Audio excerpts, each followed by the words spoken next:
Hey, where have you been? You've not been in a video for a while, have you? No. What have you been up to? Just eating. Eating.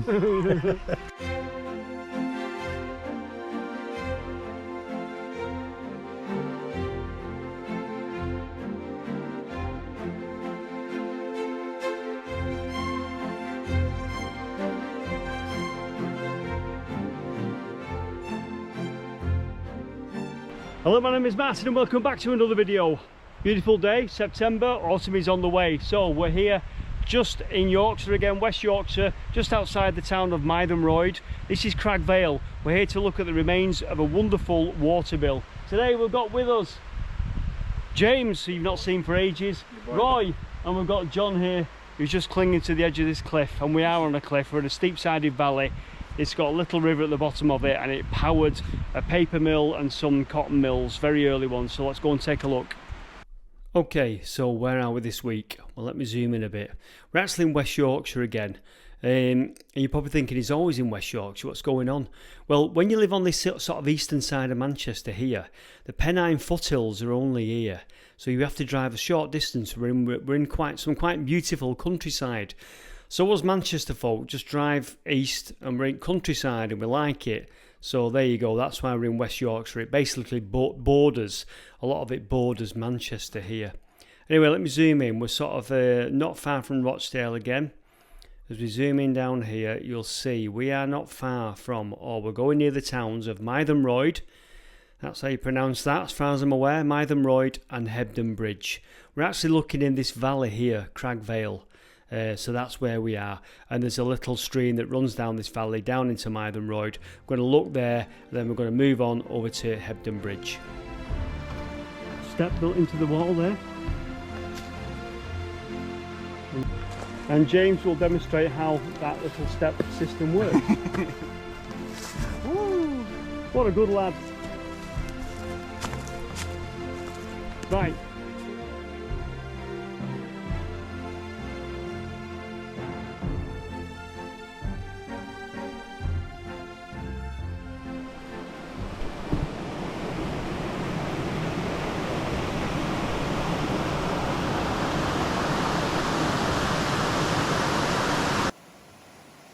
You're looking at Cragg Brook, and the arch and the whole structure there you're looking at was built to support a mill that stood on top of this area here, a paper mill from what I understand.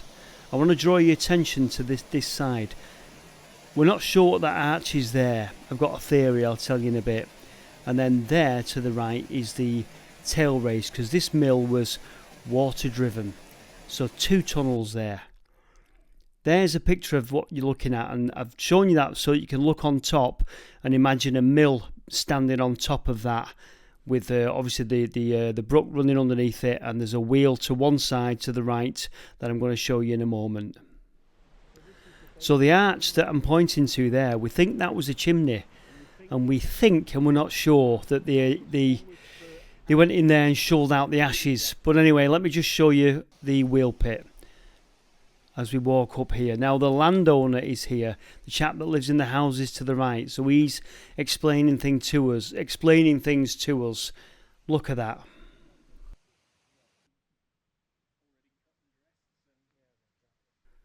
There you go, wheel pit. And I think the water hit the wheel from the top, so it was an overshot wheel. It came in roughly where you see the wood above the wheel, and it hit it and the wheel spun. Now, the wheel, is it original? No, it isn't. Apparently, the original wheel was much wider than that. And some people that owned this... Apparently, when you buy the houses which are to the right, you get the mill as well. Or you own the land that the mill's on. Anyway, somebody in the 70s decided they would rebuild the wheel and try to recreate it. They've probably not done a bad job, given. But that's not an original wheel, I have to tell you that. Now, the fact that the chap was here, he came down and we were taking photos and filming, and the very nice gentleman that owns the land came down and said, you know, oh, you've come to take photos? We said, yeah. He kind of was telling us about it, but normally we'd have been down there and in all that lot and scurrying round, but we had to be quite respectful of his land. So I'm letting you have a look at this now. Now, on a previous occasion, John, who's with us, has been down there. So I'm going to show you some of his clips now, and you can see right in the bottom of that wheel pit where the water ran out. But I'll shut up now and you can have a look at John's clips. Right, so we're down in the bottom of the wheel chamber. That's where the water escaped. So it's turned the wheel, and there you see the arch there, and that's where it would have ran out back towards the river. There's our reconditioned wheel, close up for you. I think somebody's had a good attempt there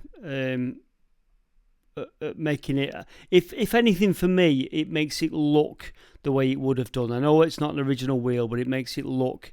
I can envisage how it would have all been. So I'm glad they've kind of redone the wheel in a way, even though it's not original. Well, there you go. There's John's clip.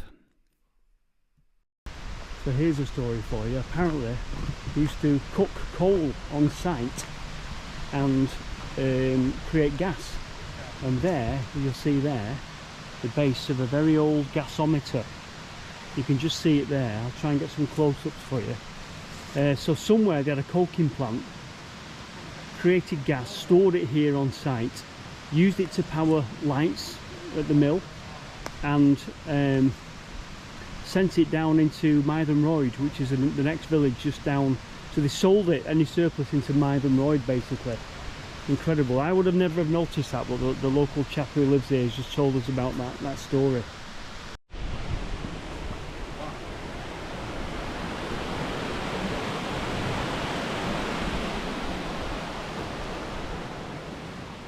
So as always with these little mills, and there's lots of them about, it's saying that there's a signpost there, and it's saying it was built probably in 1758 to produce paper.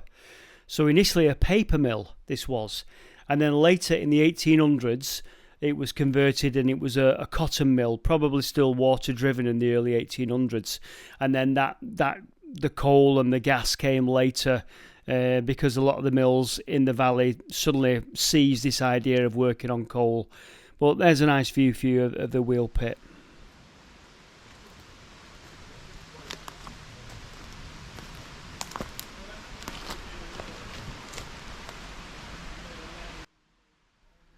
So what we're going to do is we're going to turn around now and we're going to go and take a look just upstream now. The gentleman that owns the land is very kindly taking us upstream along the head race that would have fed the water wheel, and we're going up to the weir, because obviously they would have had to build a weir to get ahead of water to feed the tail race and to feed the wheel. Look at the pits in the rock there. That's you get pebbles in that, don't you, that spin round in the currents, and they make those little bowls, if you like. So we've got a goit here that fed down there towards the wheel chamber. Yeah. And look at that riverbed there. Look at those circular things there in the rock. Are they natural little... Yeah, pebbles. Yeah. So the water spins the pebbles, pebbles in there, and it just wears away. Wow. Yeah, just mind your head on that. Yeah. So we're going up to the upstream now to the weir, where the goit gets its feed from. Such an atmospheric, beautiful place. And I want to draw your attention to that circular thing down there in the rock. It's been spun out and carved out. That weir is beautiful. Fresh stone.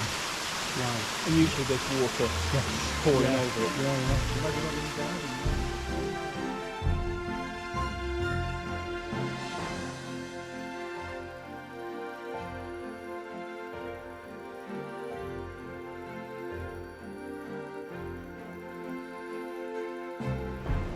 So that mill was incredible. It took me by surprise. I didn't realise it was as good as that. So I normally would have been crawling all over, would have been in the river, going through the arches and all the rest of it, but I had to be respectful. But you've seen everything that we've seen now. So just downstream is the remains of another building which I think was called Lower Mill. All these mills were owned by families in the valley that I'm going to tell you about in a moment. A damning report. think that's another part of the mill there. So you see the river there, and that is beautiful. I see I want to go down there, but it's very difficult access. As you can see, we've got a sheer drop. Ideally we'd have gone in further up. That is just beautiful. I want to go down there so much and take a look at that. But the valley here is just an absolute V-shaped sheer drop. Look at that. Incredible, but very beautiful as well. Probably a place to visit in winter because there won't be as many plants and leaves and you'll be able to see properly. Right, I've got some information here and want to read you, and little bits of this may be kind of gasp a little bit. It might not fit on the page, you might not be able to read it, but I'm going to read you the bits that that were a bit like wow. So it's talking about the mid 1700s, 1758 in particular, and it says there were numerous families involved in mill ownership during this time in Cragg Vale, the Sutcliffes, the Greenwoods, and the Hinchcliffes, amongst others. And it goes on to say about the mills. Anyway, it says this: however, from 1808 onwards, things began to change alarmingly for the worse. Steam power was heavily adopted from around 1805 on. Child labour became the norm. Now began the mill owners' infamous abuses. And then at the lower part of this article, it says this: a local minister of the time wrote about the Cragg mills and their owners' use of child sweated labour. If there is one place in England that needed legislative interference, it is this place, for they work 15 to 16 hours a day frequently, and sometimes all night. Oh my God. Oh, it is a murderous system, and the mill owners are the pest and disgrace of society. It was honestly said. It is on record that children died at their work in the mills of Cragg, died from long hours and harsh treatments handed out, while the mill owners, William Greenwood, it was called Old Billy Hard Times apparently by the local people, and the Hinchcliffe family amassed their fortunes. It took the 1833 Factory Act to begin and address the appalling abuse of child labour and workers. My God, you know what? I read that and I just... It's one thing to come along and look at these places, isn't it, and marvel at them, but they were places of absolute... It sounded like absolute horror, and it sounded like it was later on for some reason. Start of the 1800s, child labour, some of them working all night, died at the stations. You know, Old Billy Hard Times, that's what he was known as. It sounds like a hellhole.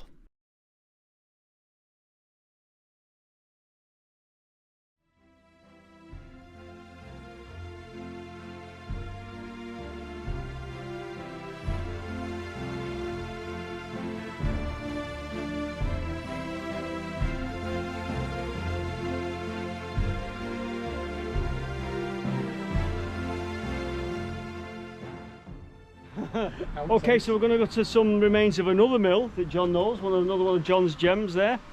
Where is John? There he is, one of John's gems. Going down the road to Hebden Bridge.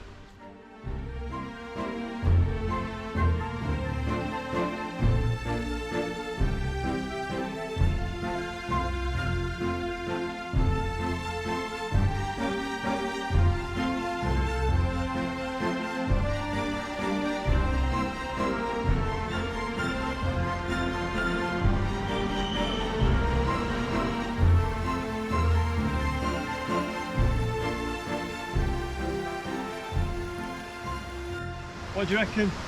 Bit sweaty? Yeah. Brew. Brew. What are we on, James? Tea? Have you got any treats? Have you Made these. I believe Roy's a bit of a whiz with brioche pastry. So find out. I'm going to get to wrap them for us. I must admit, I do like a bready snack. Oh, individually wrapped, Roy. Yeah. Lovely. Oh, John's got the old flapjacks. You want one of them, John? Two. I'm sure you want one because you're getting bigger. If you can have one, I know I can have one. Milk in, yeah. No, I can't put milk in that. Why? Are you checking the... Why? Seriously, the bag's still in it. What's wrong with that? Well, you need the bag out before putting the milk in, or the brewing process is still ongoing. Is it? Have you brewed it to perfection? Yeah. So how can I put milk in while the tea bag's in it? Why not? You know, you have to make a decision when you've got it to the strength you require and then take the tea bag out and then add the milk. You never, ever put milk in while the bag's in. I don't, I think it's still... Everything I've taught Is you. he a milking before? No. I don't know what he is, honestly. I don't.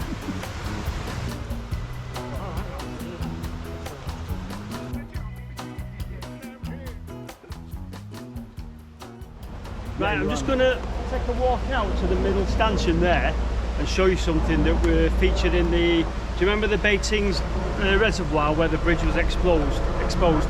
People were asking me about something. I'm going to walk out now and show you.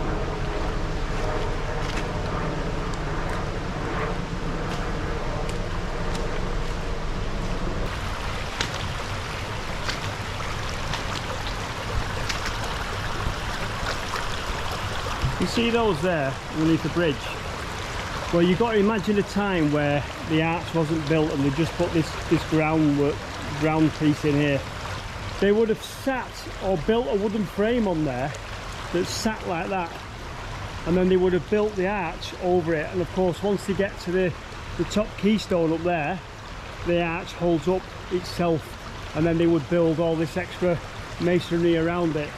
But yeah, that's what those are for, and they built those like that. Quite a lot of the time when you go to bridges, you'll see those stuck out, and it was from the original construction. Come with us on a tour of the Oregon coast and all these lighthouses that James will never actually see, and Eric, who died wearing this t-shirt, wishes he would have seen. Right, according to John, who's down there taking some photographs, up here behind where Roy is, there is a building with the remains of a water wheel. Your guess is as good as mine. Go and take a look. Excited? Yeah.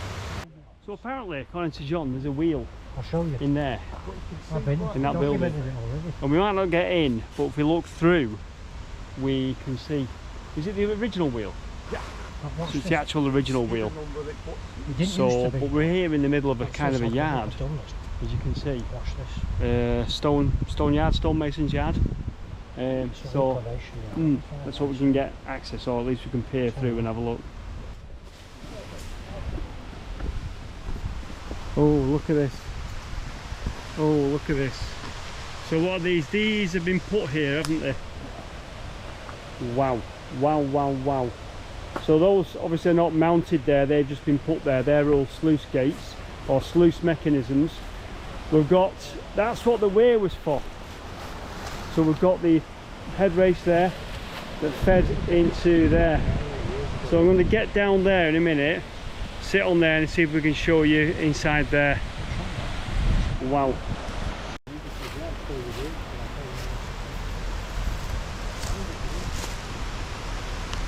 Oh, you can see the wheel.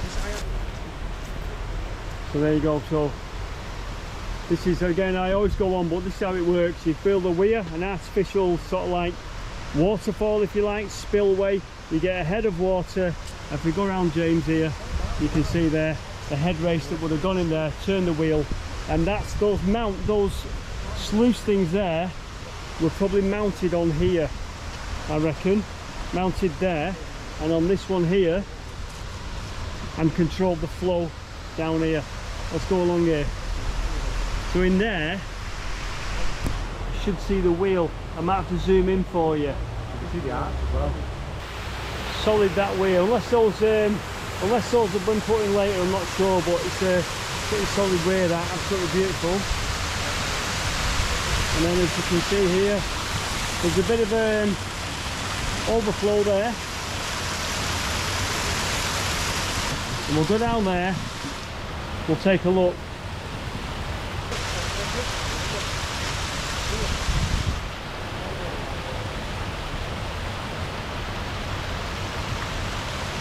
I'm taking it easy because that's slippy, that's steep, that goes into the river.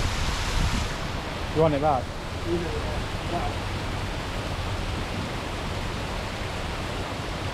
That's that, James, we'll take a look inside. Can I stand on that?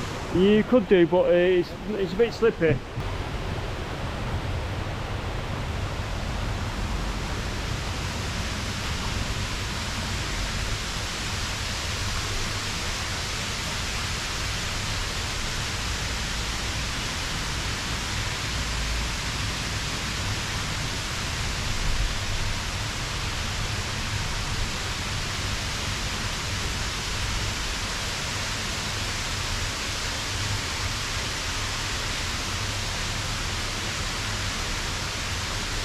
What I'm going to do in a minute is go over there and get you a shot inside from the other side over there so we can see as much as possible. It looks like a longish sort of cylindrical wheel, doesn't it?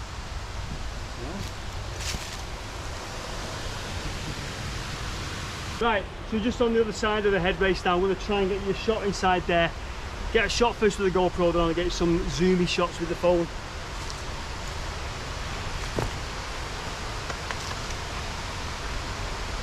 I wouldn't like to hesitate, you know how deep that is. I think that's really deep. I mean, that might not be, but... Okay, so you were looking at the wheelhouse, the water wheelhouse for Mayroyd Mill. Now, Mayroyd Mill has been demolished, it's gone. I think it was to the left of the picture here where the stonemason's yard was. So the mill has gone, but this is the wheelhouse. It says circa 19th century, so I'm guessing early 1800s on this. We stuck the GoPro up and looked in from the other side. Seeing that water is spectacular. We wanted to see where the water went into the tail race. Couldn't find where the tail race came out further downstream on the river. So yes, Mayroyd Mill, 19th century, and you're looking at the wheelhouse only. So that was a bit of a gem to find that there, weren't it, boys? Yeah, it was. Well, ideally we want to get the key and go in there and take a closer look, but that might not happen in this video, but great to see that in situ. Like I say, mid-breast shot, that's the word I was looking for, breast shot wheel, wasn't it? Looks like it, doesn't it? Quite a long cylindrical wheel. Reminds me a bit of the wheel at Quarrybank Mill. Reminds me of that, a metal wheel as opposed to a wooden one. And it's the one at Quarrybank Mill, if you've ever been there, it looks similar to that.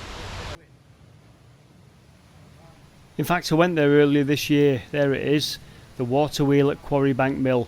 So with it being metal and quite wide, if you like, I imagine the wheel that we've just been looking at is similar to this.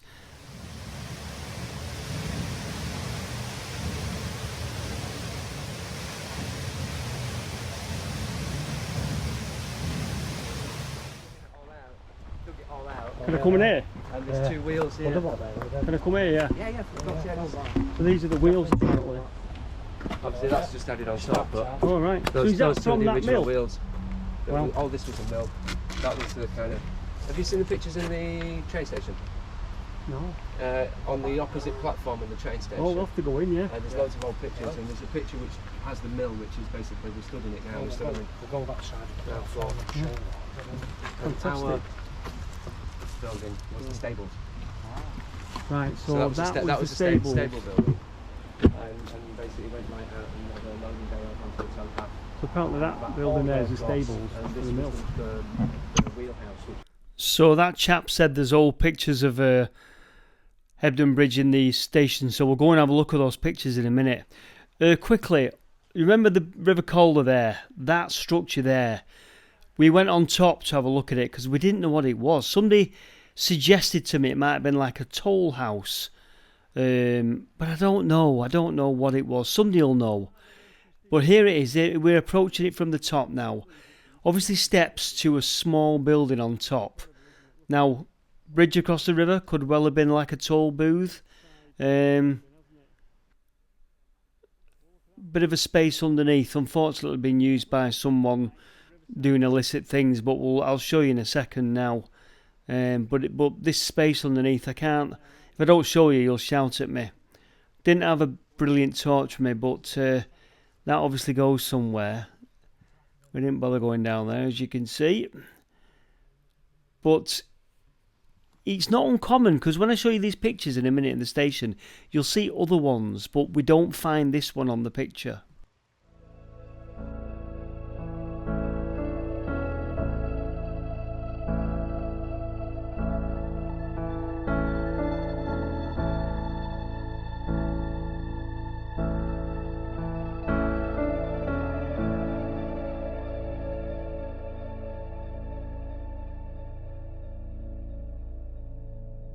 So this picture is up on the wall in the waiting room of Hebden Bridge Station.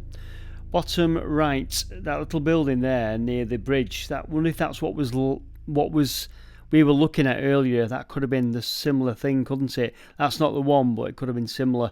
I'm filming a picture on a wall here, that's why there's all shine on it and everything. It's difficult to film, but you can see how industrial Hebden Bridge was back in the day.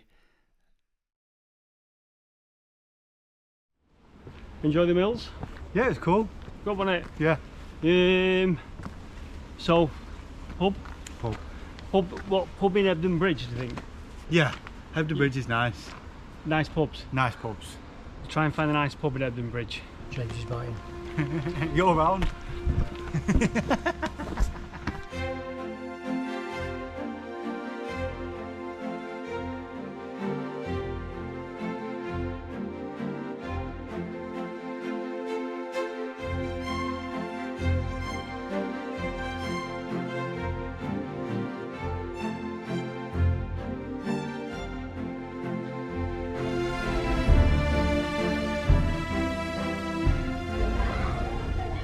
Right, well, we've drove into Hebden Bridge, found a nice little spot. Everyone's happy. We've got the refreshments, so I hope you enjoyed the video. 2 mills, 2 of John's gems. Thanks, John. Thanks for watching, take care, see you next time in the next video. Bye for now. So Nice t-shirt. what? It's a nice t-shirt. It's a nice t-shirt. My dad used to get me t-shirts like that, like with I love Benidorm on and stuff like that. Yeah, I love Mallorca with the palm tree on like the sunset, and they were crap then, and then they realised that I didn't want to wear rubbish like that and started to get me proper t-shirts. Real fashion statement that. Anyway, we came out and he proudly boasted that the t-shirt cost him how much? 50p. 50p for, I take it from a charity shop. Yeah. We researched that t-shirt and we found its backstory. The backstory is, do you know what?